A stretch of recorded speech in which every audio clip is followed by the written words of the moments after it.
dengan tema budaya positif. Hari ini kita akan 1 jam berbicara tentang budaya positif. Jadi sebenarnya ada cara metode bagaimana mengendalikan anak-anak yang terutama TK itu dengan budaya positif yang selama ini mungkin belum kita kuasai. Nanti kita belajar bareng-bareng ya hari ini. Seperti kurikulum resmi atau kurikulum baku yang harus kami lalui di JGB, yaitu ketika kita memulai sebuah kelas, agar kelas itu tidak terlalu tegang, memulai dengan lebih enjoy, maka bantu untuk apa? Maka kita biasanya melakukan eksperimen. Jadi di kelas-kelas kami atau di kelas-kelas JGB biasanya ada SBG, maka ini kita carikan SBG yang mungkin sesuai dengan kita. SBG yang berdua. Oke.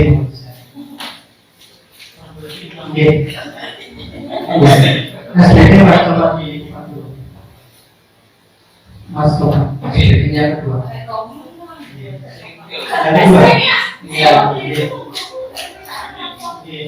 Ya, ini sebagai pengulang saja supaya kita tidak terlalu semangat seperti kelas biasa saja. Seperti kelas kalian berpandangkan mengikuti kelas baku juga saya akan biasa. Terima kasih Bapak Ibu yang sudah hadir. Alhamdulillah semangat ya hari ini. Alhamdulillah sehat semua. Sehat. Iya, ini. Jadi selama ini kita untuk menimbulkan ilusi. Ini nama ice breakingnya kita. The next class. Ini adalah judulnya. Ini adalah sebuah Ini adalah sebuah sisi yang berbeda. Menurut pandangan ini ada berapa? Ada 7 atau 8?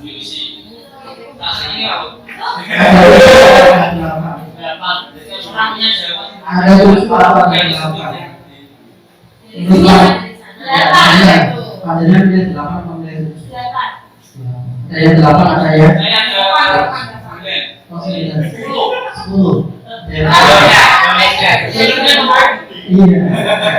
Ini dua sisi. Ini ada sisi biru dan sisi merah. Ini Bapak Ibu. Artinya apabila kita memandang suatu masalah, sebenarnya kita tinggal memandangnya saja. Apabila kita ada dalam satu masalah yang sama, apabila kita di sisi yang merah, kita merasakan bahwa itu adalah sama. Tetapi kalau kita berhadapan-hadapan, akhirnya yang muncul adalah berbeda. Itu. The next mas. Ini ada berapa warna Bapak Ibu? 3. Intinya ini sebenarnya hanya satu warna. Kita sebenarnya berbeda-beda, kita punya masalah yang berbeda-beda, tetapi kita sebenarnya adalah sama. Ini adalah coklat semuanya. Iya, nanti kita kira. Ini adalah coklat semua. Itu adalah ini coklat tadi. Tujuannya adalah semua jadi coklat. Next mas. Nah, ini juga seperti itu. Kalau kita lihat bahwa lantai ini adalah tidak rata, lantai ini adalah bergelombang. Lantai ini ada kalau dilihat dari satu sisi menakutkan, tapi sebenarnya ini adalah lantai yang datar. Hanya pikiran kita saja yang terpengaruh oleh ilusi. Jadi pikiran kita sebenarnya mempengaruhi gerak kita, langkah kita, tujuan kita, keinginan kita, minat kita, mindset kita, pola pikir kita dan lain-lainnya itu berpengaruh oleh pikiran kita. Next, ini yang audionya silakan mas. Coba sekarang kita bermain sedikit nih. Nanti kita akan ada sangat terkejut dan kalau sedikit terkejut lah. Nah, jadi kan tangan kanannya ada ya? Kanannya itu tuh. Tangan kanannya itu dengan ya, ada berapa? Jadi mulai ada berapa?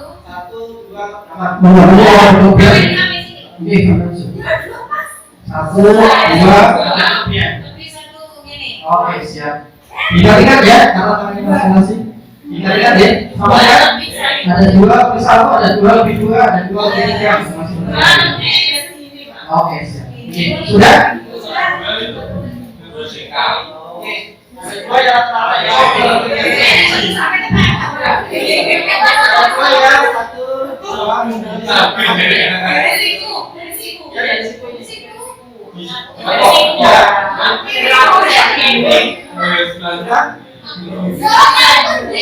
Iya, sudah. Sama ya. Diingatkan sendiri masing-masing kita bermain sedikit tentang apa yang kita berikan selama ini dengan apa yang kita rasakan selama ini ternyata berbeda. Nah, dan harapkan teman-teman dengan ke kotak hitam ini dengan klik mas video. Jadi harapkan sama dengan seperti ini di kotak hitam ini seperti saya. Oke, ikuti saya. Oke, ikuti saya. Sama mas videonya.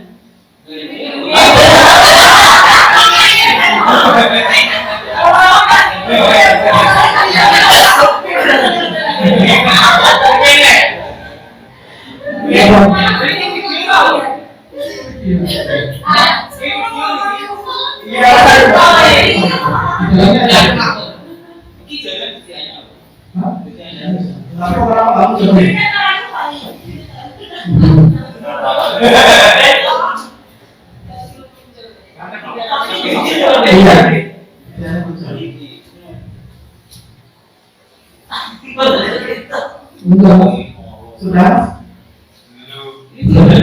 Tapi nggak serius.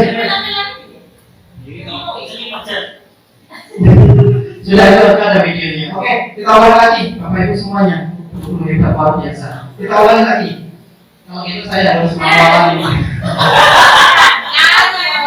Ya.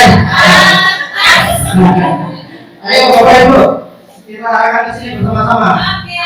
Tarik nafas dulu. Tarik nafas. Tarik nafas, konsentrasi ya. Tarik nafas, hembuskan pelan-pelan. Tarik nafas dulu. Hembuskan pelan-pelan. Tarik nafas dulu. Hembuskan pelan-pelan. Tutup mata tentunya, tutup mata. Mohon izin untuk saya pegang tangannya satu-satu ya. Ayo.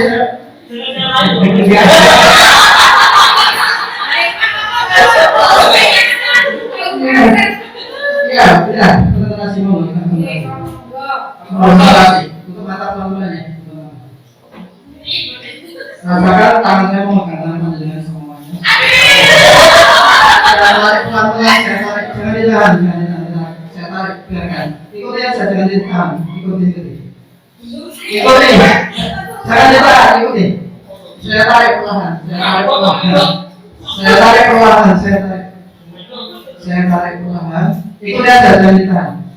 Perlahan menjadi panjang, lebih panjang lagi, luar biasa panjang.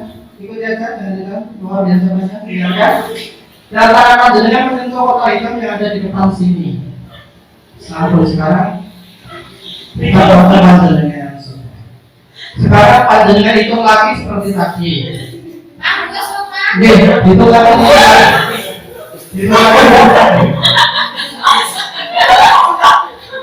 Sekarang hitung lagi seperti tadi. Panjangnya lebih panjang daripada sebelumnya.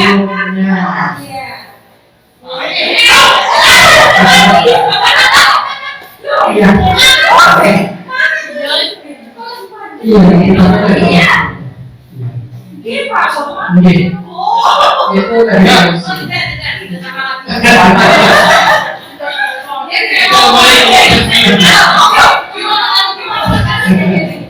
iya, itu adalah dari musik. Iya. Iya. Itu di permainan. Ya, itu sudah permainan yang menggunakan tadi musik. Itu kalau levelnya luar biasa tinggi bisa membuat mereka dengan kursi, dengan meja. Ya, itu levelnya lebih tinggi. Begitu ya. Ya. Sekarang kita mulai materi kita hari ini. Itu sekalian kita berbicara tentang budaya positif Mas Bapak. Bismillah Mas Bapak. Bismillah. Ya, Bismillahirrahmanirrahim. Bismillahirrahmanirrahim. Ini yang sudah saya hari ini ingin melaporkan hal dengan apa yang sudah saya pelajari selama 2-3 bulan ini. Selamat datang di ruang inseminasi budaya positif. Pembebasan praktek baik tentang budaya positif. Budaya positif yang pada dengan tahu kira-kira apa ya? Budaya positif itu ibadah. Oke. Yang lainnya tersenyum kepada diri. Oke, tersenyum itu adalah budaya positif. Yang lainnya budaya positif itu apa ya kira-kira? Makan.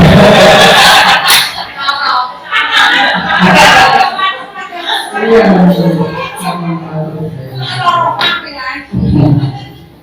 Next mas. Iya, kita izin untuk melakukan apa kegiatan yang sudah saya lakukan selama 3 bulan ini, 3 bulan lagi tinggal November, Desember, Januari. Oke, jadi saja. Next mas. Next. Saya CGP Angkatan 8. Saat ini saya mengerjakan 1.8 koneksi antar materi keterkaitan modul 1.1, 1.2, 1.3 dan 1.4. Next mas. Ini apa? Identitas saja. Ibu Mas Maka dari MPD sudah jadi masa praktek atau PD saya. Sedangkan fasilitator saya atau kepala sekolah saya adalah Bapak Muhammad Irfan SPD orang Banyuwangi. Sementara ini saya. Next. Ya, tujuan CGP di awal. Jadi PGP sama CGP. PGP itu pelatihan atau pendidikan guru penggerak. Kalau CGP adalah calon guru penggerak. Jadi yang sudah saya pelajari adalah mulai dari modul 1.1 filosofi pendidikan KHD. Yang saya bilang benar. Jadi mengapa di PGP atau CGP itu banyak sekali mengupas tentang filosofi pendidikan KHD? Karena ternyata di negara-negara maju, Finlandia, Austria, Swiss itu menggunakan ternyata adalah metode yang digunakan adalah dari KHD. Kita sendiri yang memiliki atau kita sendiri yang sebagai orang Indonesia belum tahu bahwa ternyata filosofi pendidikan KHD ini dipakai oleh mereka dan menghasilkan sesuatu yang luar biasa. Itu orang Indonesia. Banyak sekali filosofi nanti yang bisa kita pelajari lewat filosofi yang diajarkan oleh Indonesia Dewan Toro sebagai bapak pendidikan kita. Di antaranya adalah perbedaan kita kepada murid, terus kita harus mengambil kepada murid, terus kita bisa fungsi kita di dalam kelas seperti apa. Di antaranya yang mungkin sudah paling sering kita dengar, kita pahami adalah lima dia ngomong kosong, tujuh dan jadi tidak sosok keluarga itu saja. Artinya kalau di depan kita sebagai contoh, kalau di tengah kita sebagai teman, kalau di belakang kita sebagai motivator bagi murid. Ya masih banyak lagi itu yang belum kita kupas dari filosofi pendidikan dari KHD. Terus dia di modul itu sebagai dasar. Di awal kita belajar tentang filosofi pendidikan yang diajar di luar banyak sekali kita pelajari. Banyak sekali dikupas tentang filosofi pendidikan yang diajar di luar. Terus yang pada modul 1.2 nilai dan peran guru penggerak. Sebagai guru penggerak, fungsi dan perannya adalah satu menjadi pemimpin pembelajaran di kelas, menggerakkan komunitas praktisi yang ini mungkin nanti akan kita buat. Bapak Ibu sekalian guru hebat. Jadi kita belum memiliki praktisi apapun di sekolah ini. Jadi praktisi apapun yang itu berhimpun kira-kira itu bisa menghasilkan sesuatu yang luar biasa. Terutama dengan tentang hubungannya dengan budaya positif. Di bawah Pasis ini mungkin sangat membutuhkan komunitas praktisi yang bergerak khusus untuk menggerakkan budaya positif supaya anak berbudaya positif. Yang berikutnya adalah menjadi coach bagi guru yang lain. Yang ketiga adalah mendorong kolaborasi antar guru bekerjasama. Yang berikutnya adalah mewujudkan kemungkinan kesetaraan. Yang ke-21 jadi kayak makanya sudah kita sampaikan di ruang web, yaitu visi guru penggerak. Kita sudah membuat visi kemarin yang kita sesuaikan dengan profil pelajar. Ya. Terus yang terakhir ini yang kita pelajari atau yang saya pelajari yang kita pelajari bersama adalah budaya positif. Ya, ujung-ujungnya dari tujuan PGP ini dari awal sampai dengan akhir nanti, karena ini materinya ada 12 di modul 1.1 sampai dengan 2 sampai dengan 3, 2.2, 2.3, 2.4 dan 3.1, 3.2, 3.3 dan 3.4. cepat. Itu berarti nanti sampai 9 kali pertemuan. Itu ujung-ujungnya cuma satu, yaitu membuat siswa itu mempunyai karakter berprofil pelajar Pancasila. Iya, itu saja. Intinya ujung-ujungnya nanti semua itu bermuara pada profil pelajar Pancasila. Next. Iya. Ini nanti kalian bisa memaringi atau mengasih kesimpulan mengenai peran CIP dalam menciptakan budaya positif di sekolah. Apakah kira-kira sudah ada fungsinya atau belum? Nanti mau kita beri kesimpulan atau refleksi namanya. Next, Mas. Iya, refleksi. Iya, ini budaya positif. Sebagai seorang guru kita wajib memiliki kemampuan dalam mewujudkan budaya positif di sekolah dan menciptakan atmosfer budaya positif serta sebagai agen penggerak budaya positif. Nah ini sebagai agen penggerak budaya positif. Ini yang mungkin lokasi sebetulnya sebagai komunitas nanti menjadi agen penggerak dalam budaya positif. Budaya positif tersebut dapat dijalankan dengan menerapkan konsep-konsep ini seperti disiplin positif. Sekarang disiplin positif, menurut Pak Jaya disiplin itu seperti apa sih? Disiplin itu seperti apa? Sesuatu yang kontinu. Next. Yang lainnya belum Pak?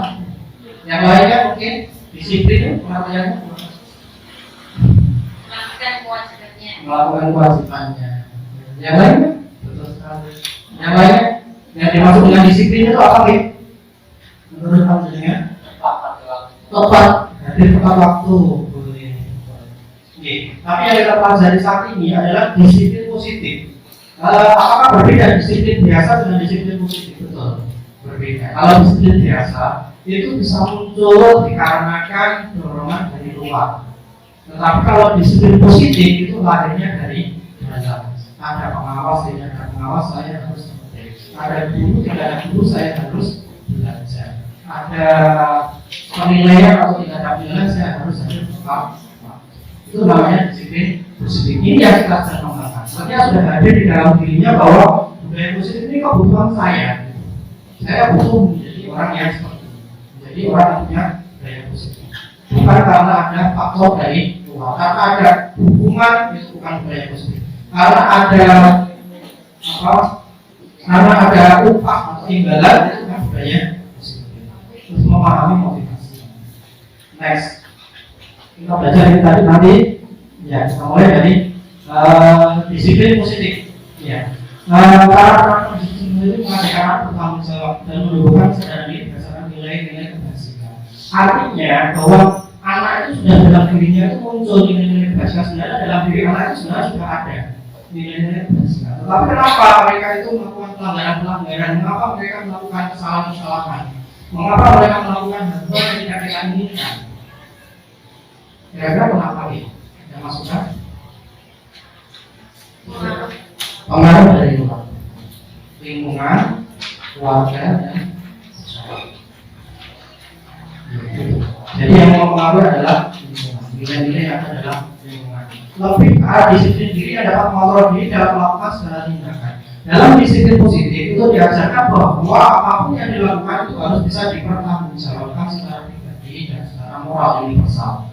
Artinya dalam disiplin positif itu orang tidak lagi tidak lagi peduli terhadap penilaian orang tua, tidak lagi peduli terhadap apakah ini ada fungsinya atau enggak, apakah ini ada imbalannya atau enggak.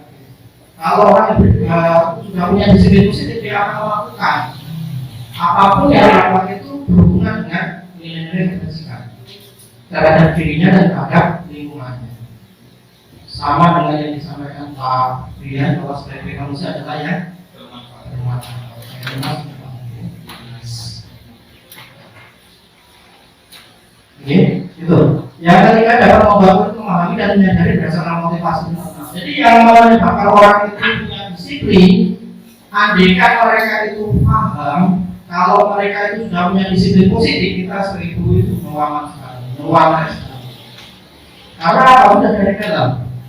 Sudah munculnya itu dari dalam, bukan karena faktor luar. Sementara ini anak-anak kita yang ada di sekolah kita itu masih faktor dari luar. Jadi sementara ini anak-anak yang yang ada di SMA kita bahwa mereka itu masih disiplinnya faktor dari waktu dari dalam mereka sendiri. Mereka nggak butuh disiplin, mereka nggak ngerti juga mungkin disiplin seperti apa itu. Karena memang disiplin positif itu mengharuskan bahwa motivasi itu berasal dari internal bukan eksternal, bukan akibat paksaan. Paksaan pada apa peraturan? Pada apa? Nanti ada hukuman. Paksaan pada apa? Nanti melanggar norma. Jadi apakah mereka menghendaki atau menginginkan ujian atau hukuman itu juga sudah sama sekali bukan ranah mereka. Makanya dari situ biasa kata ini saya butuh sebagai penghargaan terhadap diri pribadi saya ini sebagai bentuk wujud tanggung jawab saya sebagai manusia saya harus punya disiplin. Itu adalah disiplin positif. Jadi selama ini yang muncul di diri anak-anak kita itu adalah masih disiplin yang masih eksternal atau eksternal. Next, ya. Kita belajar juga tentang motivasi perilaku manusia. Menurut pandangan manusia melakukan sesuatu karena itu karena motivasi internal dan eksternal. Motivasi internal sama eksternal. Jadi yang mereka takutkan adalah menghindari hukuman dari pemberian penghargaan berlebihan agar menyelesaikan motivasi internal dalam diri mereka. Artinya gini. Ketika kita menghadapi sebuah kasus sebuah masalah terhadap anak misalnya, kita harus menghindari hukuman karena hukuman itu sama sekali nggak ada pengaruhnya pada mereka. Mesti mereka akan berusaha mengulang lagi. Dan kita juga tidak boleh memberikan penghargaan yang berlebihan. Mengapa demikian? Karena semakin kita sering melakukan itu, anak-anak termotivasi melakukan sesuatu karena itu. Iya. Jadi anak itu melakukan sesuatu itu dikarenakan ada ujian atau ada hadiah atau ada punishment atau hukuman. Semakin kita sering melakukan tindakan pencegahan terhadap pelanggaran anak dengan menggunakan dua metode itu, maka yang terjadi maka anak akan melakukan tindakan apapun itu karena motivasi dua itu. Tetapi kalau yang muncul adalah motivasi internalnya, maka yang dihindari untuk menghindari ketidaknyamanan. Jadi motivasi perilaku manusia itu mengapa sih sebenarnya? Yang satu adalah untuk menghindari ketidaknyamanan. Jadi mengapa kita tidak melakukan A, mengapa kita tidak melakukan B? Itu karena kita menghindari atau ketidaknyamanan atau kita menghindari hukuman.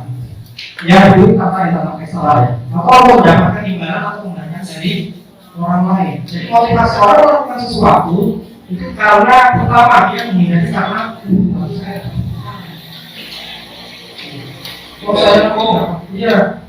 saya nanti dapat teguran, saya nanti dimarahin dulu, saya nanti hal-hal yang tidak nyaman seperti itu. Atau untuk mendapatkan reward, ya. Jadi yang kedua adalah mendapatkan reward atau mendapatkan penghargaan dari orang lain. Saya melakukan ini nanti saya dapat ini. Itu adalah perilaku non positif, tidak sama sekali tidak positif. Yang ketiga, untuk menjadi orang yang mereka inginkan dan menghargai diri sendiri dengan nilai-nilai yang mereka percaya, ini yang paling kita butuhkan. Jadi yang satu dua itu karena motivasi eksternal. Sementara yang ketiga ini adalah motivasi internal. Jadi untuk menjadi orang yang mereka inginkan dan menghargai diri sendiri. Mengapa saya melakukan itu? Karena saya ingin menghargai diri saya sendiri. Saya mau Allah yang bagus, saya mau Allah yang baik, saya melakukan hal yang baik. Gitu. Jadi motivasi perilaku manusia itu adalah hal yang kedua. Next, ini yang tentang posisi kontrol seorang guru ada 5. Posisi kontrol seorang guru, panjenengan sebagai guru itu punya posisi kontrol 5 nih. Yang pertama adalah menghukum. Yang kedua panjenengan bisa menjadi seorang teman. Yang ketiga panjenengan bisa menjadi membuat rasa bersalah. Yang keempat panjenengan sebagai pemantau kegiatan. Yang kelima panjenengan sebagai manajer. Dalam menerima sebuah kasus, panjenengan bisa menjadi 1, 2, 3 atau 4, 5, 6 atau 5, 4, 3 atau yang lainnya. Dalam menghadapi satu kasus, kita bisa memposisikan diri dalam beberapa posisi. Tetapi untuk yang 1 dan 3 itu kalau bisa dihindari karena itu bisa menimbulkan traumatik terhadap siswa. Nanti kasusnya seperti apa nanti? Artinya gini, ketika kita sebagai pendukung, kekuatan kita akan terlihat bahwa kita itu sangat berada murid. Tetapi kalau kita sebagai teman, kita akan direnungkan oleh murid. Kalau kita membuat rasa bersalah, kita kelihatan bahwa kita terlalu sangat jutek. Kalau kita sebagai komando, kita terlalu lemah. Kalau kita sebagai manajer, kita hanya nyuruh perintah-perintah kepada murid. Tetapi yang harus berada harus berbawa menggunakan beberapa metode dalam menemukan satu contohnya, pertanyaan-pertanyaan yang bisa digunakan dalam materi-materi ini. Jadi yang 1 sama 3 PKG itu adalah posisi kontrol guru. Patuhi aturan sekolah, awas kamu tidak akan baik. Itu adalah posisi sebagai penghukum. Kalimat itu adalah posisinya adalah sebagai penghukum. Kita memberikan kata-kata seperti itu, kita adalah posisinya sebagai penghukum. Untuk merasa bersalah, membuat rasa bersalah, ya gimana coba kamu membuatku kecewa kalau begini. Dengan posisi pertanyaan seperti ini, seorang siswa itu merasa bahwa dirinya sangat tidak berharga. Oh, saya menjawab orang yang saya hormati, yang saya sayangi. Ini akan bisa membuatkan traumatik jika penanganannya kurang. Sedangkan yang tiga ya sudah, kali ini tidak apa-apa, semua orang masih pernah punya salah. Itu adalah sebagai teman. Ditanya. Tetapi nanti ya seperti saya sampaikan di depan tadi, kita tidak bisa menggunakan satu metode untuk menangani satu kasus, satu masalah. Kadang-kadang kita harus berikan PKG satu. Lalu pada waktu tertentu kita harus mengingatkan. Setelah kita harus juga mengangkat mereka. Supaya apa? Supaya tidak terlalu traumatik pada anak, kepribadian anak. Yang berikutnya, baik nanti Bapak akan nanti bereskan. Itu adalah PKG 4 memantau. Karena mereka beres-beres sifatnya memantau saja. Sanksi atau konsumen dari ini sanksi. Artinya ini, hukuman itu tidak boleh diberikan, tapi sanksi boleh diberikan. Apa bedanya hukuman sama sanksi? Kalau hukuman itu anak yang menerima hukuman atau menerima fungsi dari dia melakukan kesalahan, akibat dia melakukan kesalahan itu dia nggak tahu sama sekali apa yang akan terjadi berikutnya. Karena terlambat dia lari. Dia nggak tahu sama sekali kalau nanti disuruh lari. Jadi lari mutlak. Itu namanya hukuman. Kalau sebisa mungkin hukuman tidak diberikan. Karena memang kalau sanksi itu adalah berdasarkan dalam kesepakatan. Sama dengan tadi ada lagi materinya, yaitu tentang keyakinan kelas dan peraturan kelas. Kita lebih membutuhkan saat ini adalah keyakinan kelas, bukan peraturan kelas. Apa bedanya peraturan kelas dengan keyakinan kelas? Kalau peraturan kelas itu dibuat oleh sekolah dalam rangka untuk menertibkan siswa supaya mereka bisa mengikuti dengan arahan-arahan yang kita inginkan. Tetapi keyakinan kelas bagaimana? Kalau keyakinan kelas itu munculnya dari bawah, dari siswa. Jadi kadang-kadang kita muncul, sampai pengennya seperti apa sih sekolah kita? Sampai pengennya seperti apa sih kelas kita? Kalau yang benar, keyakinan kelas itu benar berdasarkan kesepakatan antara guru dengan siswa. Apa dibuatnya di awal pendidikan baru itu, awal pembelajaran itu kita buat keyakinan kelas. Ketika kita berkeyakinan kelas, maka biasanya yang muncul adalah sanksi. Mengapa? Karena mereka sudah melihat iya betul, menyepakati. Mereka sudah sepakat kalau kita buat peraturan seperti ini. Kita sudah yakin bahwa satu kelas ini sudah setuju. Begitu juga kalau guru ini, misalnya kita buat juga keyakinan sekolah. Itu harus bagaimana, programnya harus bagaimana. Itu berbeda dari bawah, bukan dari atas. Oke. Kalau misalnya kita di satu negeri kan kalau dibilang diferensiasi memang sangat beda ya. Aplikasi MTK dan PKF gitu. Nah kalau kita menyerahkan keyakinan kelas itu ke kelas masing-masing, apakah nanti itu akan menimbulkan ketidaksamaan artinya yang diyakini bahwa anak akuntansi mungkin inputnya agak tinggi, disiplin sama disiplin dan harus sesuai setiap bagian. Tapi kalau anak PKR mungkin nggak seperti anak sih. Nah, seperti itu bagaimana? Gitu. Jadi dalam pembuatan keyakinan kelas itu nanti ada tabel T sama tabel T. Itu nanti yang kalimat. Jadi lebih jauh lagi. Tabel T sama tabel T itu dulu punya fungsi kontrol.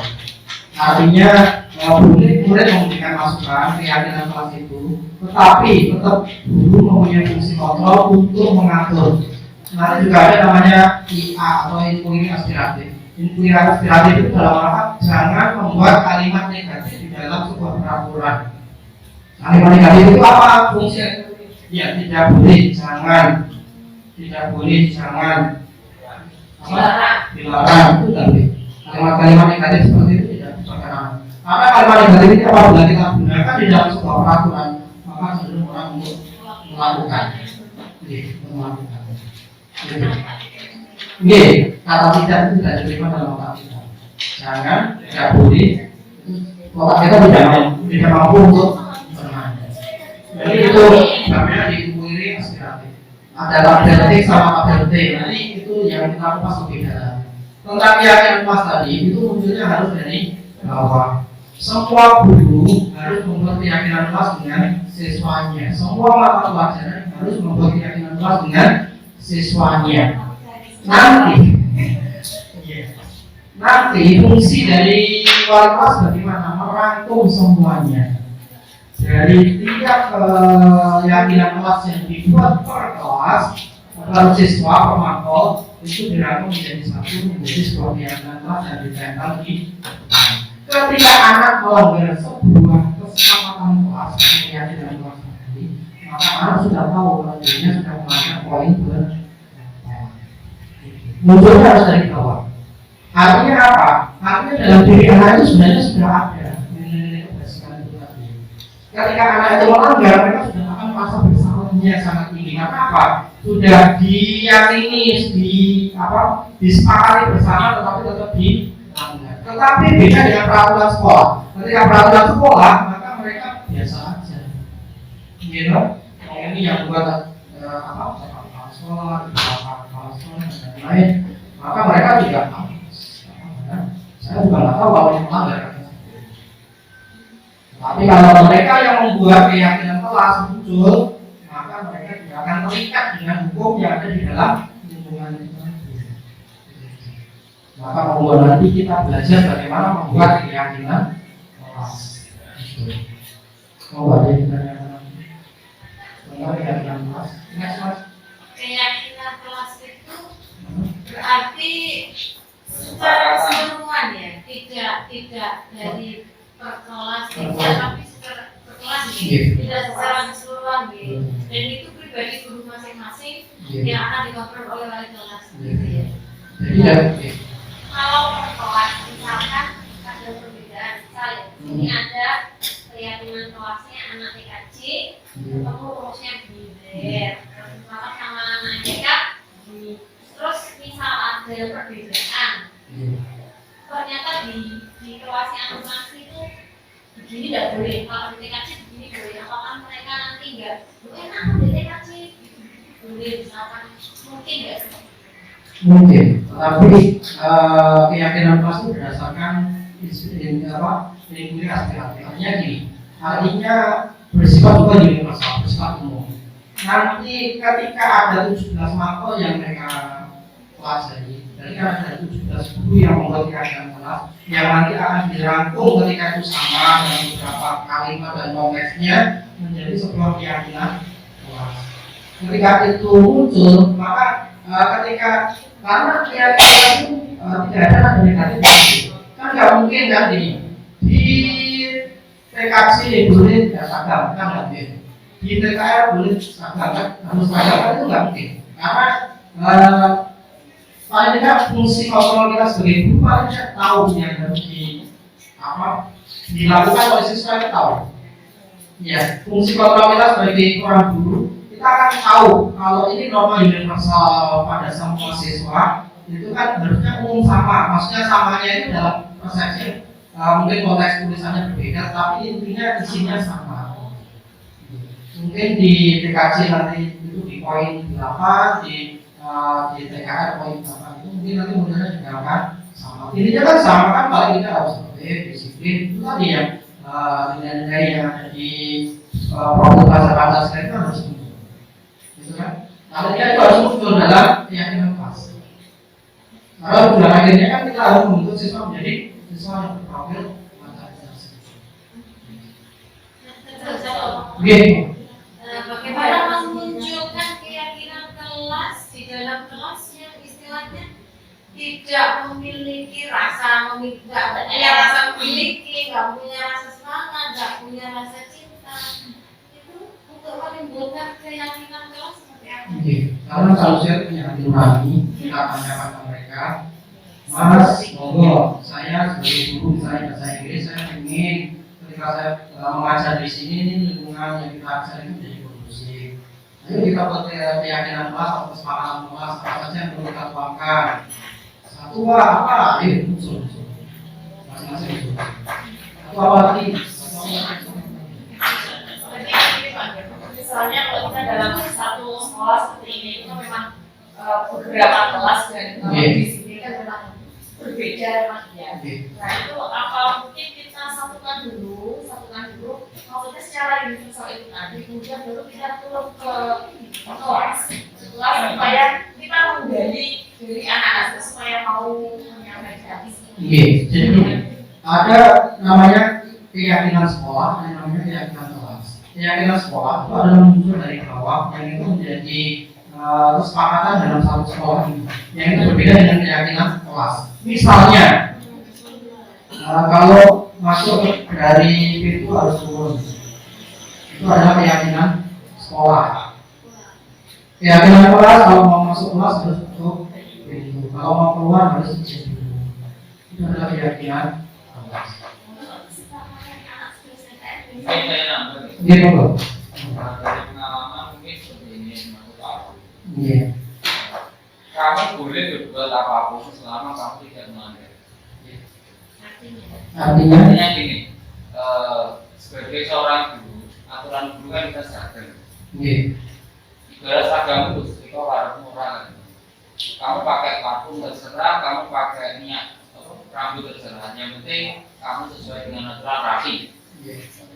Itu mungkin kan enak orang sing seneng minyak sampai promo, ada sing minyak gak minyakan, ada sing itu kan pribadinya masing-masing. Untuk kelas itu juga seperti itu, kita punya aturan khusus anak berseragam. Ya. Ketika kita masuk ke kelas, awalnya kenapa kok gak seragam? Saya pengennya pakai olahraga. Alasannya pakai olahraga itu apa? Karena mungkin bajunya belum jadi lah atau gimana lah. Kita sepakati, oke sama pakai olahraga, tapi harus dari tertentu. Selain itu sama duitnya apa? Yukui. Sama nggak boleh pakai kaos. Kayak kemarin ada yang pakai sepatu, sandal surulan. Itu kan sepakatannya kita kan pakai sepatu. Kalau pakai sandal pulang, oke pulang. Mereka pulang kan, otomatis dia kan juga kembali kan. Itu karena sudah kita sepakati. Kalau kita buat aturan tanpa kesepakatan, biasanya itu kan. Boleh kemarin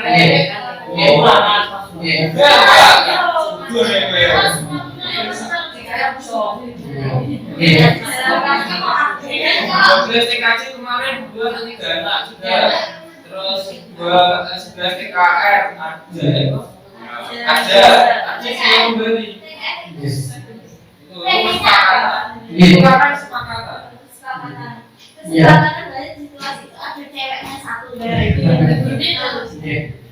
itu tadi yang disampaikan sebenarnya itu nanti pada bab berikutnya itu adalah penanganan keyakinan kelas terhadap pelanggaran keyakinan kelas. Namanya adalah segitiga restitusi. Nanti di materi kita. Jadi dengan adanya keyakinan kelas, dengan adanya keyakinan sekolah itu lebih mudah menangannya. Mengapa? Karena anak sudah terikat dengan janji mereka sendiri. Mereka sepakati sendiri, mereka janji sendiri, mereka langgar sendiri. Seperti itu. Cara menanganinya bagaimana? Nanti ada namanya segitiga restitusi untuk menangani anak yang melanggar keyakinan kelas, keyakinan sekolah. Itu lebih mudah. Karena apa? Karena mereka sudah secara tadi diidentifikasikan dalam diri anak itu sudah ada. Mereka kalau melanggar itu sebenarnya mereka dalam hati mereka melanggar. Sudah muncul sebenarnya. Oke. Jadi kurangi mereka sebenarnya. Ini posisi kepala manajemen pendidikan merupakan pengelolaan secara menyeluruh atau pengendalian agar proses manajemen pendidikan tetap terarah dan tidak menyimpang sehingga PBM bisa berjalan secara kondusif. Ini kan intinya.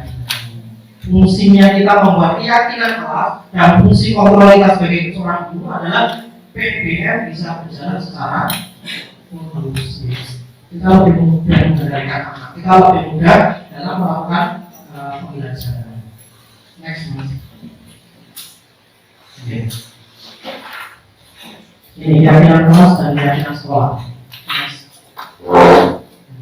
Para guru dalam mewujudkan terbentuknya keyakinan sekolah dan keyakinan kelas ditetapkannya, jadi ditetapkan dulu. Kesepakatan antara guru dengan murid, keyakinan sekolah kelas berupa pernyataan universal secara umum. Jadi orang bisa menerima, berkonotasi positif. Ini yang tadi menggunakan inputir aspirasi tadi, yang mudah diingat.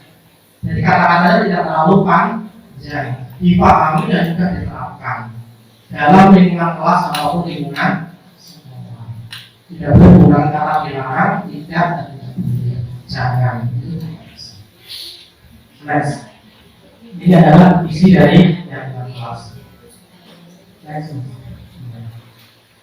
Keyakinan sekolah, keyakinan kelas, kita diskusi dalam penyelesaian masalah. Ini yang disampaikan Pak Koman tadi.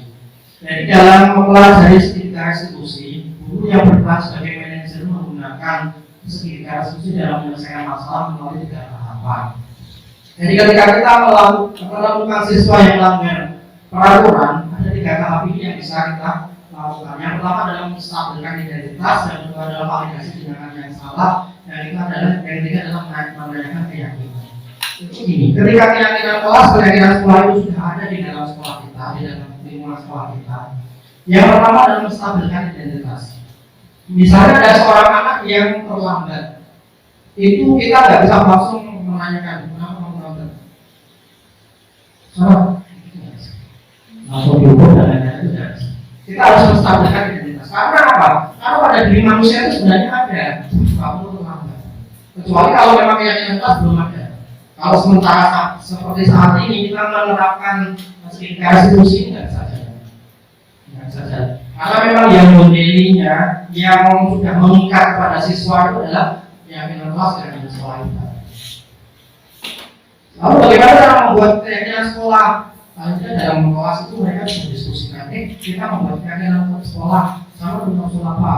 Misalnya sekolah bisa kita gerakan dalam kelas untuk menanyakan pada anggota atau individu di dalam kelas. Kalau kita misalnya sebagai wali kelas, kita menanyakan kepada semua individu yang ada di kelas itu, sekarang punya usul apa untuk keyakinan kelas kita atau keyakinan sekolah? Keyakinan sekolah usulkan, dikumpulkan dari semua kelas, dari 11 kelas itu kita kumpulkan menjadi keyakinan sekolah. Kalau sudah keyakinan sekolah sudah muncul, kita banner, semua anak bisa membaca, bisa melihat. Mereka sudah tahu apa-apa yang harus mereka kerjakan dan harus mereka lakukan. Kembali kepada segitiga restitusi. Jadi menstabilkan identitas. Jadi tidak boleh kita menjustifikasi atau kita mendukung ketika kita menemukan anak melakukan pelanggaran di dalam pendidikan, di dalam pembelajaran. Hal yang perlu kita lakukan adalah menstabilkan identitas. Memang ada apa melanggar. Kita cari dulu informasinya. Kita ingin tahu dulu permasalahannya. Lalu setelah itu validasi tindakan yang salah. Sampai tahu nggak? Sampai tahu nggak kalau apa yang sampai lakukan ini itu adalah melanggar keyakinan kelas. Tahu Pak? Lalu tandanya poin berapa Mas yang sampai tahu? Kalau mereka sudah sering membaca, mereka sering tahu, mereka apa? Poin 8 apa? Tahu melanggar. Itu sudah, itu berarti poin 1, poin 2 sudah terlampaui. Menanyakan keyakinan. Menanyakan keyakinan itu kita menanyakan kepada diri pribadi mereka, dari anak itu. Kamu sudah melanggar keyakinan kelas. Kita tidak meminta atau kita tidak bisa memberikan hukuman kepada mereka, tapi kita menanyakan kepada mereka. Menurut sampai kira-kira solusi apa yang bisa diberikan atau yang bisa sampai melakukan sehingga kita bisa sampai tidak terlambat lagi pada pertemuan berikutnya. Itu adalah menanyakan keyakinan. Jadi mereka mencari solusi sendiri terhadap permasalahan yang mereka hadapi. Maklum Pak, tadi malam saya berada malam.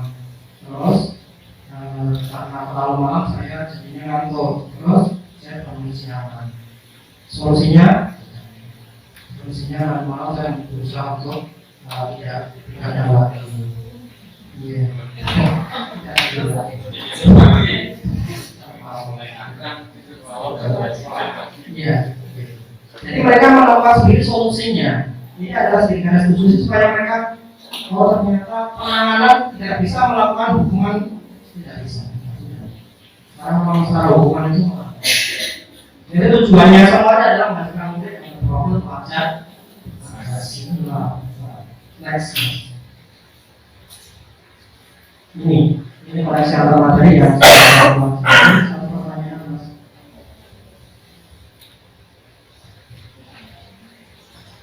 Jadi tadi kita dalam budaya belajar tentang apa Bapak Ibu? Apa kamu tadi? Cara menimbulkan disiplin dari kelas dan dari luar. Yang kedua, kita tadi berbicara yang pertama tentang disiplin positif. Karena untuk menunjukkan motivasi Iya. secara langsung. Terus yang ketiga adalah Kelas dan keyakinan. keyakinan kelas dan perbedaan peraturan kelas dan keyakinan kelas. Yang ketiga kita bicara tentang Distraksi restitusi. ketiga restitusi. Iya. Itu lah hari ini. Luar biasa Bapak dengan semuanya. Next Mas. Itu tadi Mas. Jadi dalam budaya positif sebenarnya tidak bisa terlepas dari tiga pokok tadi filosofi tadi. Dengan menjalankan budaya positif di sekolah maka akan mempermudah dan tercapainya tujuan pendidikan nasional.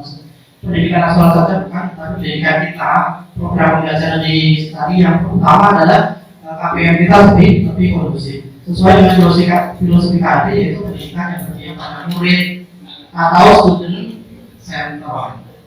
Jadi berpihak kepada murid. Sebenarnya kita pembelajaran itu nggak perlu kita sebagai teaching center. Kita harus membiasakan murid menjadi student center. Bagaimana metodenya student center? Nanti kita pelajari lebih jauh. Atau mungkin kita bisa komunikasi, kita diskusi. Bagaimana sih memberi pembelajaran terhadap murid menggunakan metode student center. Yang yaitu pendidikan yang berikan pada murid yang bersifat menuntut tubuh atau hidupnya kekuatan kodrat kepada murid. Jadi di dalam filosofi KHD itu ada yang namanya kodrat alam, di mana kita sebenarnya tidak bisa melarang anak itu menggunakan HP. Karena memang kodratnya mereka seperti itu. Ketika kita dulu masih kecil, kita dikhawatirkan ketika munculnya TV gitu. Pernah gitu, TV nanti berdampak negatif terhadap anak. Setelah TV sudah berjalan, sudah ganti HP.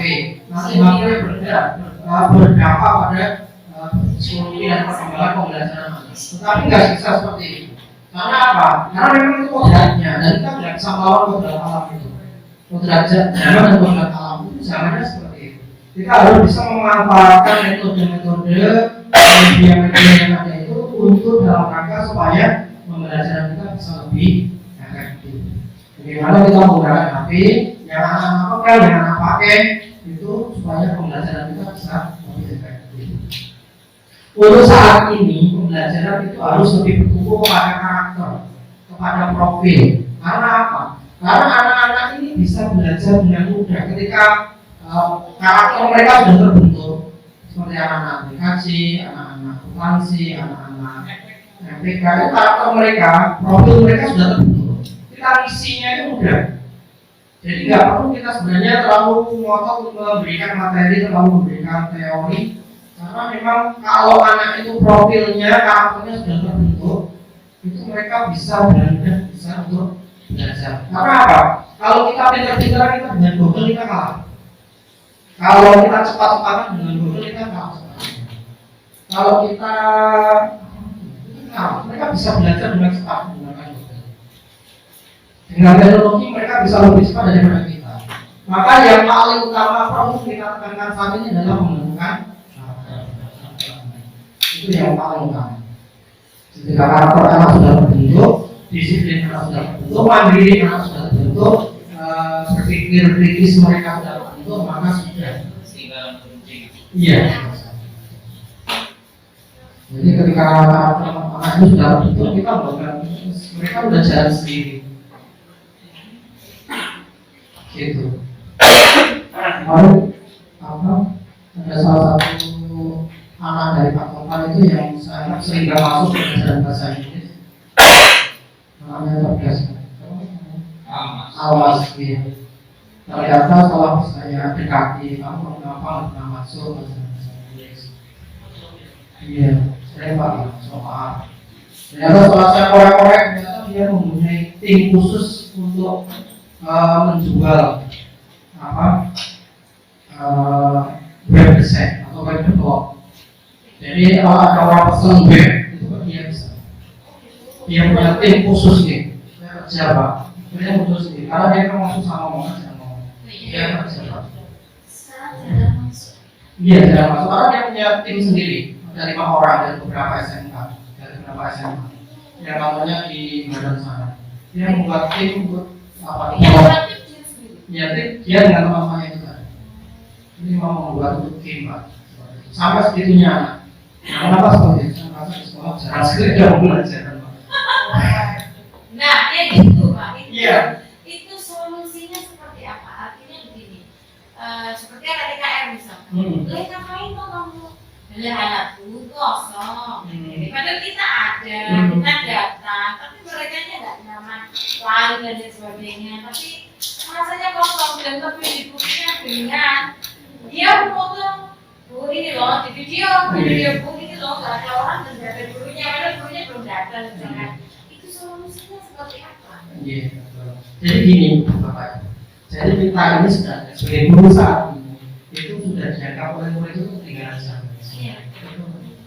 Kita ini sebagai guru itu seperti orang yang ketinggalan zaman. Karena memang dunia mereka saat ini sudah berbeda dengan kita dulu waktu kita ketika kita berbeda sekarang. Dan mereka juga nggak sabar kalau misalnya apa ya jalan bersama orang yang kita langkahnya lambat sementara mereka langkahnya cepat. Dan ini sebagai tantangan kita, apakah kita menyesuaikan mereka, apakah kita memaksa mereka menyesuaikan kita, kan itu. Apakah ini tadi filosofinya, ada ini bahwa kita harus menuntut mereka. Artinya kita harus meletakkan mereka di depan, bukan kita yang di depan mereka. Pembelajaran yang berpihak pada murid ini tadi, memang benar murid kita akan jadi seperti itu. Karena memang nggak sabar mereka. Dibilang seperti ini terus, seperti yang awal tadi mereka. Gak masuk karena mereka membuat tim untuk tim develop mereka.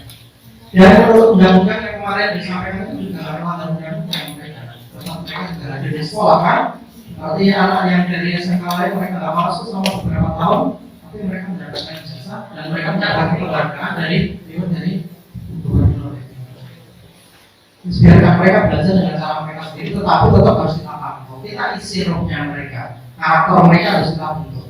Karena yang menemukan si A, si B, si C, yang B itu tadi yang berbeda itu adalah karakternya. Ketika mereka sudah punya profil bahasa Indonesia, insya Allah tantangan di depan sesulit apapun, seberat apapun, tapi mereka nggak akan ada. Yang paling penting tugasnya guru agama, tugasnya guru BK, mengisi roh mereka untuk menjadikan mereka menjadi karakter pelajar semua. Ini monggo. Ketika sekarang sekolah ini kan pelajaran baru, artinya ilmu baru bagi kita. Dan sekolah kita sudah nano-nano kan Pak, asam manis dan lain sebagainya. Bagaimana kita menerapkan ilmu seperti ini?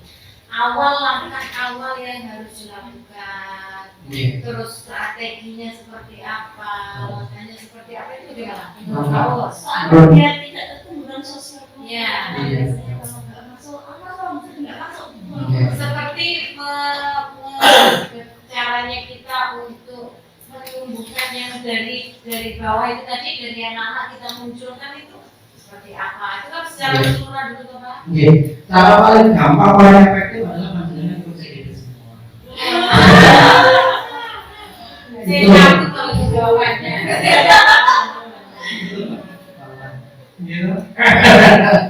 Itu. Jadi panjenengan ikut CGD semua, paling tidak nanti panjenengan punya dasar. Soalnya seperti ini, cara itu paling inti sih.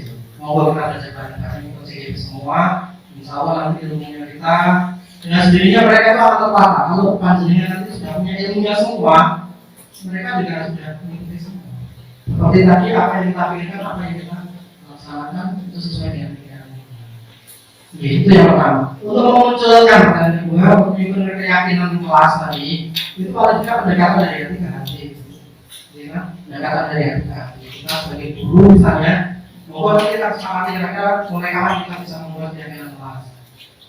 Apakah mungkin kalau jalan baru nanti, atau mungkin minggu depan atau apa dulu, supaya paling tidak ternyata seperti itu.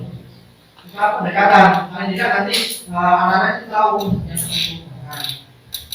Keyakinan kelas itu syaratnya harus ada satu. Syaratnya adalah semua siswa masuk. Karena keyakinan kelas itu harus semua masuk. Karena apa? Ketika ada satu kelas satu yang tidak masuk, mereka bisa mengingkari. Saya nggak mau ngomongin seperti itu. Saya nggak ikut membuat keyakinan kelas. Mungkin ya kelas seperti kelas kawan yang habis itu ya. Iya. Dan pendapat apa?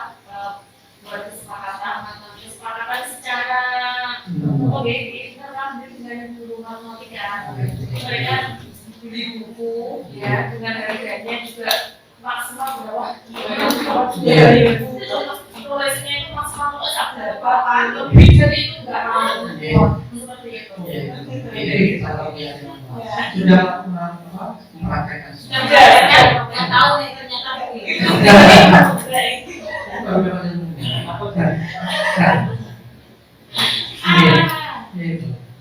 Jadi satu kelas itu ada semua, kita keyakinan kelas, sepakatan kelas, kita tuangkan dalam satu masing-masing guru membuat, setelah itu jadikan satu dirangkum sama wali kelas. Nanti poin-poinnya nanti di halaman depan mereka tahu keyakinan kelasnya adalah seperti itu. Ada itu kata C yang harus mereka lakukan. Terima kasih. Maaf. Mohon izin. Itu yang salah satu keyakinan kelas yang membuat mereka menyerah. Terima kasih. Jadi kalau aplikasi apapun terima kasih. Tolong dan mohon izin. Gitu. Kata C itu juga harus dimasukkan dalam ketika mungkin yang lain, Mas. Sudah, kakak punya gambaran gitu tentang keyakinan kelas itu seperti apa gitu. Karena masing-masing nanti berbeda-beda. Dan itu juga suatu kelas itu mau apakah ada kata negatif di dalamnya. Karena kalau nanti ada konotasi negatif di dalamnya, nanti perlu kita klarifikasi kepada wali kelas, guru yang membuat keyakinan kelas dan kepada siswa semuanya. Ini harusnya seperti itu. Supaya nanti tidak ada masalah. berarti tidak keyakinan kelas antara siswa dan wali kelas untuk dengan dahulu tidak dari siswa dulu baru disalin oleh wali kelas. Iya, karena ada kata-kata yang sama. Disiplin pasti, terus agama pasti, terus misalnya masuk kelas seperti datang tepat waktu, itu belajar tidak tidur di dalam kelas. Kalau saya pikir itu tidak salah, jadi itu dalam kelas tidak boleh tidur di dalam. Tidurlah di dalam. Iya. Harus memperhatikan guru ketika belajar. Tidak boleh tidur dalam kelas nanti harus memperhatikan guru ketika belajar. Kalau kita nggak biasa loh, tidak boleh tidur di dalam kelas, gitu kan? Iya. Tidak boleh tidur di dalam kelas. Ya tidur jangan nanti. Iya, tidak boleh membuang sampah sembarangan, itu mereka membuang. Karena memang kualitasnya kan. Buanglah sampah gitu. Iya. Itu keyakinan kelas, nanti keyakinan sekolah seperti tadi saya sampaikan dengan bagaimana membuat keyakinan sekolah. Kelas ada di depan, sampaikan kepada guru, kelas, anak-anak sekalian. Sekarang ini sekolah sedang membuat keyakinan sekolah. Namun ada usul supaya sekolah kita menjadi maju, kita bisa dengan kata-kata mengajak mendalam kepada kita. Supaya mereka bisa karena mereka gini loh, semua yang ada di dalam sekolah bisa apa mereka itu punya keyakinan yang sama. Itu kemasukan yang sama. dan seboleh-sebolehnya mereka, serakah-rakahnya mereka punya hati nurani bahwa sekolah apa ini harus masuk.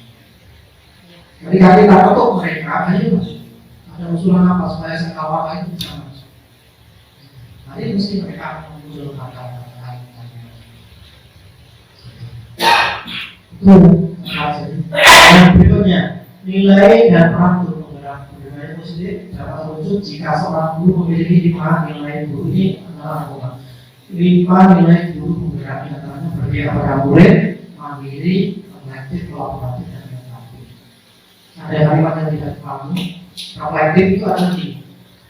Jadi kadang-kala seorang anak itu ingin ngomong tapi kita sedang menanya mereka. Masalah sebenarnya pembelajarannya Paul tadi sudah bagus sama belum? Mereka ngomong masalah sebenarnya kira-kira pembelajaran yang diberikan sama Paul kurang apa? Mereka akan ngomong. Karena mereka punya rasa. Tapi kita jarang untuk melakukan refleksi. Ya. Dan juga bilang paham nggak? Iya. Mereka nggak paham gitu. Tahu apa enggak? Kalau tidak paham, nggak tahu kita mereka paham apa enggak. Gitu ya, tanyakan. Iya, itu reflektif. Jadi reflektif. Ketika seorang guru tidak melakukan refleksi, maka yang dilakukan dia akan menyalahkan orang lain. Iya. Jadi ketika seorang guru tidak melakukan refleksi, menanyakan kepada murid tentang kebutuhan mereka, tentang keinginan mereka, tentang apa yang sudah mereka terima terhadap pembelajaran yang sudah kita lakukan, maka yang terjadi kemudian akan menyalahkan orang lain. Apa itu? Kita murid menilainya sendiri. Kita murid bisa. Oh itu nama aja malas. Maka belum diadakan kolaboratif itu apa? Kerjasama. Jadi nilai-nilai guru penggerak monggo. Saya berusaha kerjasama, saya berusaha keluar. Itu yang mungkin hanya rasakan. Kolaborasi bersama dengan siapapun dan inovatif, berusaha memunculkan hal-hal yang baru. Nilai positif dapat terwujud dengan mendorong kolaborasi antara semua warga sekolah dengan adanya keyakinan sekolah yang harus sepakat dan dijalankan bersama. Itu tadi. Kembali lagi kepada keyakinan sekolah. Terus yang berikutnya adalah visi guru penggerak. Yang kemarin sudah kita bahas bersama, salah satu perubahan yang diinginkan sesuai dengan visi guru penggerak adalah terbentuknya dari muslim akan dikelola sekolah yang nyaman. Kita nggak tahu apakah mereka yang bolos itu merasa nyaman di sekolah.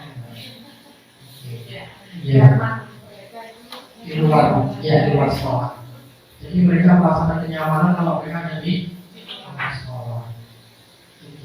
Jadi kita sampai saat ini mengapa mereka bolos? Itu kan kita jarang merefleksi kita sendiri kan, kita jarang mengoreksi diri kita sendiri kan. Karena sebenarnya sekolah kita belum nyaman mereka tempati, belum nyaman mereka ada di sini. Kalau mereka sudah merasa nyaman, kita pasti akan dengan senang hati mereka pasti ada di sini. Maka mungkin nyaman. Ini kan rasanya aman. Kalau mereka merasa aman, jadi apa dari bullying dan lain-lain. Dan berpihak pada murid, kita harus berpihak pada murid. Untuk mewujudkan visi guru penggerak tersebut dengan membuat prakarsa perubahan sesuai filosofi hati. Dan kemarin kita buat prakarsa perubahan. Bismillah kita berubah. Artinya tidak ada satu tempat pun, tidak ada satu organisasi pun yang tidak ada masalah. Semua saya masalah. Itu bahwa semua masalah itu kalau kita ada di posisi yang sama, masalah itu jadi sama, masalah kita bersama. Tapi kalau kita berada di ujung yang berbeda, maka masalah itu menjadi berbeda. Ya, seperti yang pertama tadi. Ilusi tadi. Itu next. Nanti kita next. Masih kemarin, sampai dari satu sampai next mas. Ini yang pertanyaan ini. Sejauh mana pemahaman panjenengan tentang konsep-konsep itu tentang panjenengan plastik di bawah itu? Yang pertama adalah disiplin positif, teori kontrol, teori motivasi, hubungan dan pengajaran, posisi kontrol, kebutuhan dasar manusia, keyakinan kelas, dan etika restitusi. Kira-kira panjenengan sudah paham ini salah satu refleksi kita. Kira-kira penyampaian saya mungkin ada yang kurang. Mungkin dari yang sudah saya sampaikan membosankan, ada koreksi, ada masukan supaya saya bisa mengkoreksi. Dari yang sudah ini kalau mungkin ada nggak refleksi, silakan jangan dengan hari ini hampir 1 jam kita ada di sini memberikan masukan pada saya bahwa mungkin harusnya gini, harusnya gini supaya karena memang nggak ada yang sempurna, apapun itu nggak ada yang sempurna, harus refleksi itu mas. Jadi nggak ada yang sempurna, sebagai guru nggak ada yang sempurna, sebagai wakil harus melakukan refleksi, harus mau menerima masukan dari kira-kira masukan bahwa kita sudah mempelajari 1, 2, 3, 4, 5, 6, 7, 8. Oke, nggak sadar kita sudah mempelajari banyak hal ini luar biasa. Adakah hal yang menarik yang panjenengan atau di luar agama ternyata saya ternyata sudah melakukan itu, tapi saya belum sadar ilmunya ternyata baru datang belakangan ini.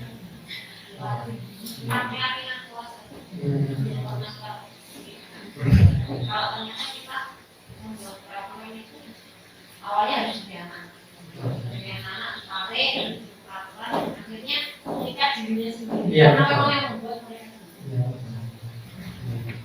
Terus dikali mas munculnya itu dari terus dikali intinya dasar bahwa keyakinan mas itu harus bukan kalau sementara ini kan jadi tahu peraturan semua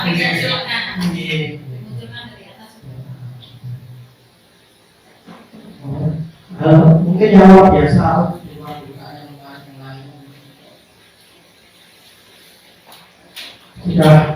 sudah ada buku, sudah ada gambaran pemahaman tentang yang harusnya dilakukan dan yang bisa kita tidak bisa atau tidak boleh melakukan punishment hukuman maupun reward memberikan hadiah karena itu adalah motivasi dari luar eksternal. Kalau sebenarnya kita memberikan motivasi dari luar yang jadi murid melakukan hal-hal itu tadi karena dorongan dari luar.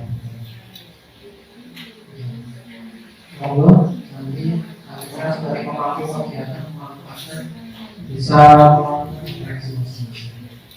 Jadi itu Bapak Ibu ada pertanyaan, saran, masukan terhadap PDP ada 11 kapan Mas Kapawi sudah dapat dengan Mas Kapawi. Belum, tahu iya. Angkatan 10 ya. Angkatan 10 tidak ada, angkatan 11 baru ada lagi. Berarti yang mau daftar besok akan 11. Iya, angkatan 11. Semoga saya 12 ya tidak siap. tidak siap. Dulu tempat ada kita ikut tapi kita belum paham itu, karena kita belum paham. Dulu kita paham itu mau jadi mau kita nanti akan paham. Iya betul. Akhirnya nanti saya itu akan paham. Kita belum paham. Angkatan 5 kita nggak ada. Angkatan 6 angkatan 5 nggak ada. Angkatan 9 ada. 8 ya. Lalu ini adalah angkatan 11. Kemudian nanti fungsinya banyak untuk CGP, untuk kabrian, untuk apa? Iya, untuk langkah-langkah berikutnya banyak bisa, terutama untuk sertifikasi tidak perlu melakukan tes. Untuk apa? Wajib bela itu bisa raja itu sudah ada itu, tinggal langsung tes. Kalau kalian punya sertifikat CGP. Untuk berikutnya banyak sekali bisa untuk setelah CGP selesai namanya guru penggerak. Setelah guru penggerak lolos nanti ada seleksi sekitar bulan depan November Desember itu ada namanya PP untuk seleksi PP. Jadi nanti mungkin saya berusaha untuk apakah bisa atau enggak sebelum lulus itu bisa enggak. Itu ada untuk ada prakteknya. Bisa kalau seperti harus lulus dulu. Nah itu. Jadi nanti saya coba dulu apakah PP bisa masuk. Nanti kalau nggak bisa berarti saya harus nunggu November atau Desember tahun depan. Iya. Kemudian nanti kalau mungkin dari angkatan 11 saya bisa menjadi PP lagi.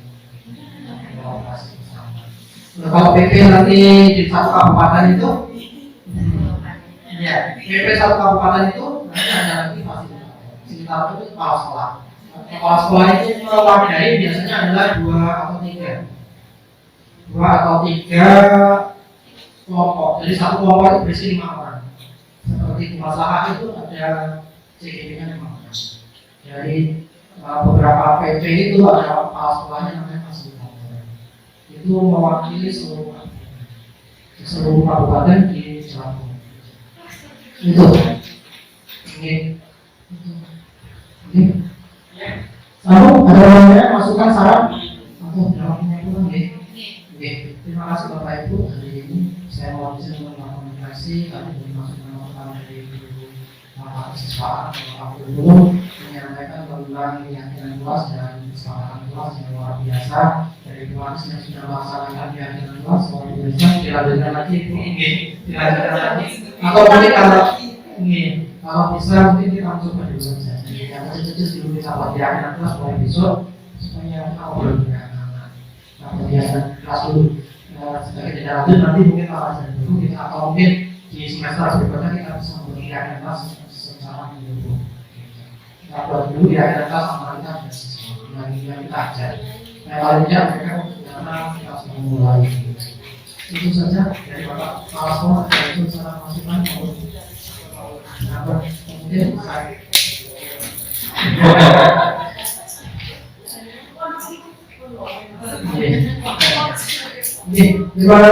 Bapak Ibu sekalian guru hebat yang melakukan pembelajaran segala macam. Semoga ini bermanfaat semuanya. Assalamualaikum warahmatullahi wabarakatuh.